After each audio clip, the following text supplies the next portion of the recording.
Good evening, my friends. I hope this message reaches you in a quiet hour, because what you are about to hear was never meant to be heard. At 7:16 p.m., a nation vanished. Not from a map drawn in ink, but from the web of light that ties the modern world together. Tanzania went dark, not a poor signal. Not a power glitch, a blackout by design. Curfew fell like a curtain. Soldiers stood at intersections where traffic once breathed. Radios coughed static. The sea kept its rhythm, but the country's pulse stopped. Authorities called it a temporary measure for security. Witnesses called it what it was the night the state erased the evidence. Before the silence took hold, one message escaped. A young voter named Asha wrote, "If I disappear, tell my mother I voted." She did not write, "Tell my mother I was brave." She wrote, "I voted." And that is the most dangerous sentence on this continent. Because if a government can switch off a nation and still call it democracy, then words like freedom and peace no longer describe reality. They describe the mask placed over it. By sunrise, Dar es Salaam pretended innocence. Fishing boats crept out into gray water. Vendors shouted prices as if the night had been a dream, but there was no signal, no uploads, no witnesses. Tanzania had become a digital island surrounded by silence. Across the harbor, Asha's mother kept calling. Each time, the same mechanical voice replied, "The subscriber cannot be reached." In dormitories, students whispered that soldiers had surrounded polling stations and confiscated phones. No video. No live stream. Only rumor. At 9 o'clock, the government appeared on television. A calm announcer read a line about maintaining peace. The tone was bureaucratic, almost gentle, as if the words themselves had been trained not to reveal the truth. But everyone who had lived through curfews before understood. Control first, explanation later. In the northern neighborhoods, young men gathered in alleys, clutching voter cards like evidence of a crime. One held up a blood-smeared ballot. Another shouted that he had voted for ghosts. Police trucks prowled the roads. The scent of tear gas floated on heat. A radio host named Joseph tried to broadcast on a car battery. "Stay calm," he said. "Show the world that Tanzania still believes." Then the signal died mid-sentence. At the hospitals, power failed. Nurses cut bandages with kitchen knives, counted patients by memory. One whispered, "We have no record of names, only faces." By afternoon, tension rolled northward. In Arusha, Mwanza, Maya, whispers of stolen ballots, seized boxes, discarded votes. Gunfire echoed through side streets. Bridges blocked by armored trucks, and every post that dared to mention it vanished a heartbeat later. At 2 o'clock, a recording from opposition leader Tundu Lissu leaked through VPNs. "When the ballot loses meaning, the street will speak." For 20 minutes, his voice reached the world. Then the servers went dark. By dusk, Dar es Salaam was holding its breath. Restaurants shuttered, ferries silent. Only the lights of military trucks glowed at crossroads. At 6, loudspeakers began their chant, "For your safety, remain in your homes." Safety from what? From truth itself. Mama Rahima closed her market stall and said softly, "They tell us it's for peace, but peace from whose fear?" Minutes later, the power failed. Radios exhaled static and died. At 7:16, monitoring groups confirmed the impossible. Tanzania had vanished from the digital map. Private Musa, a young soldier, stood guard by the port. He had joined the army to pay for school, not to aim a rifle at his own street. When the order came secure the perimeter, no movement, no cameras, he watched his neighbors run. He later said, "They told us they were traitors, but they looked like my friends." Smoke rolled across the harbor, tires burned orange, ambulances wailed until their sirens lost power. Asha's mother arrived at the hospital clutching her daughter's photo. She asked about a girl in a yellow dress. A nurse shook her head. "We have no names," she whispered. "Only faces." At 9, the state declared success. "The government has contained isolated acts of violence," said the announcer. On screen, the president sat behind a desk. No reporters, no questions. Just the word contained. But containment was an illusion. In Tabora, people marched with candles. In Zanzibar, fishermen used weather radios to pass fragments of news. "We can hear Dar burning," one voice said. Then static. By midnight, the country was silent. No network, no reporters, no witness. For the outside world, Tanzania had ceased to exist. Experts recognize the pattern: Cameroon 2017, Sudan 2021, Ethiopia 2023. Each time the same experiment: digital authoritarianism, the weaponization of disconnection.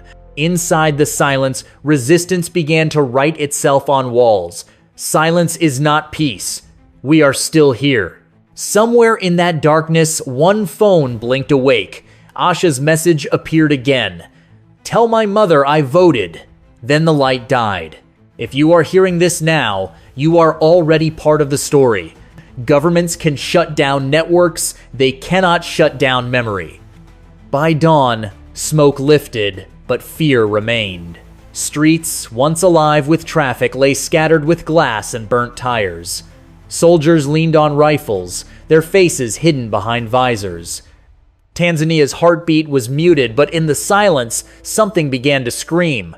Hospitals overflowed, nurses stitched by flashlight. One said, "We cleaned the blood, not the fear." Parents waited outside the gates holding photographs through the glass. Each stretcher that rolled out was someone else's child. Across the city, markets lay in ashes. "They said order," murmured Rahima, sweeping debris. But order built on fear is not peace. Private Musa sat by the port, eyes red from smoke. "They said we were defending the nation," he told a hidden reporter. "But last night, I saw the nation cry." By morning, President Samia Suluhu Hassan declared victory. Order has been restored. The people have spoken.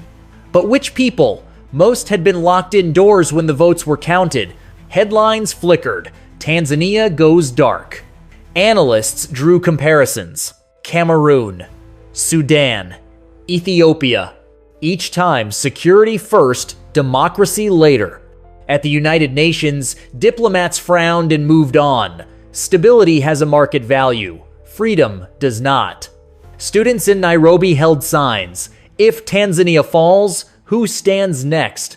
In Lusaka and Accra, radio hosts debated whether Blackout was tragedy or test. The hashtag number, "Where is Tanzania?" trended until the algorithm learned to forget it. But defiance glowed beneath the noise. A constellation of courage flickered across Africa. Inside Tanzania, small acts of memory survived. Words painted on walls. "Silence is not peace. We are still here." Fishermen carved messages into boats. Teachers whispered them to children like hymns. At 2 p.m., for a heartbeat, the internet returned along the coast. Phones buzzed alive. And Asha's line resurfaced. "Tell my mother I voted." It spread faster than any order could suppress. Screenshots multiplied, servers saved, caches copied. Her sentence became a beacon. In Lagos, a musician made it a chorus. In Johannesburg, an activist painted it on a banner. In Ouagadougou, students chanted it at dawn. Governments can delete footage, but they cannot delete meaning once people start memorizing it. Embassies issued cautious notes urging restraint. No one dared name the blackout. A U. Official called it a concerning development in a key maritime partner. Translation: keep the port open, keep the minerals flowing. But the people knew the truth. This was not a glitch, this was a prototype control through bandwidth. By evening, small crowds returned to the streets. Soldiers watched, but did not fire. A child lifted a sign. "We are the light." If a nation can be erased by a switch, what else can vanish tomorrow? When the blackout lifted days later, Tanzania did not cheer. The signal returned like a ghost, trembling, incomplete. People scrolled through half-delivered messages, broken headlines, unanswered calls. Shops reopened, Streets pretended to breathe, but the country had changed. They called it stability. The people called it silence. The government called it victory. The people called it memory. Teachers wiped chalkboards and found children had written, "Silence is not peace." In hospitals, nurses scrubbed away blood, whispering, "We cleaned the stains, not the truth." State TV looped speeches about order and unity. The ruling party draped green banners over streets, repainting history in cloth. But fear lingered like smoke in the lungs. Journalists vanished or went quiet. New laws demanded pre-approval for security-sensitive content. That meant every story. Freedom became a permit. Speech became supervised breathing. Yet still small sparks endured. Students passed flash drives hand to hand. Mechanics shared Asha's message over Bluetooth. Her words became ringtone, anthem, prayer. "They cut the internet," said one activist. "Then they cut our tongue." Trade slowed. Trucks waited at borders. Cargo rotted in ports. Economists called it temporary loss. Citizens called it punishment. Tourism faded. Airlines rerouted. The image of calm dissolved. Tanzania had crossed a new border between hope and habit. Asha's mother walked each morning to the checkpoint with her daughter's photo. "They closed your file," she said, "but not my heart." Online, the phrase returned, "If Tanzania falls, who stands next?" Young Africans recognized the pattern. Curfew, blackout, silence dressed as peace. They gave it a name, authoritarian resilience. In parliament, the ruling party applauded itself. Outside, engines idled. Inside homes, people learned to whisper. Silence became normal. Normal became heritage. But not everyone accepted inheritance. The youth who grew up online refused to surrender the signal. They built new networks, bypasses, shadows of connection. They turned laughter into rebellion. And for the first time, power felt something new, uncertainty. Human rights groups condemned the blackout. Western governments expressed deep concern. Aid continued, trade continued. Stability sold better than freedom. A shopkeeper summed it up. "They killed the internet to control us. The world saw nothing, and when the lights came back, they acted like nothing happened." If you believe silence keeps you safe, look again. Silence is how control grows roots. From afar, analysts reduced it to an incident, but those who read maps differently saw it clearly. Dar es Salaam is not just a city. It is a gateway between Africa's interior and the ocean's trade routes. When that port goes dark, the world blinks. During those 72 hours, no satellite saw who entered or who left. No data, no eyes. When information is blind, power moves freely. And so the blackout was not only suppression, it was signal. A message to the watching world. This is how control looks now. Not with tanks, but with switches. Every superpower studies it. Every agency measures it. Silence as weapon, censorship as infrastructure. Europe responded with statements. America with restraint. Trade ships still moved. Contracts still signed. Because stability has currency, freedom does not. But elsewhere, a different rhythm grew. In West Africa, voices rose, leaders speaking of sovereignty, of breathing Africa's own air again. They said the continent must no longer confuse obedience with order. And the question reached Washington, London, Paris. Which Africa will the future belong to? The one that shuts down its people, or the one that stands up to silence? Because what happened in Tanzania will not stay in Tanzania. The blackout is a blueprint. Cameroon tested it. Sudan refined it. Ethiopia scaled it.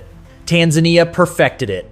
If the world keeps rewarding silence in the name of stability, then democracy itself becomes performance. To those who still remember what freedom costs, this is your warning. Control no longer arrives with guns. It arrives with passwords. By the next dawn, Dar es Salaam breathed salt again instead of smoke, but the laughter in its markets was missing. The radios played hymns instead of news. The calm was hollow. Asha's mother still walked the same road each morning, holding her daughter's photograph. The colors had faded, but she refused to replace it.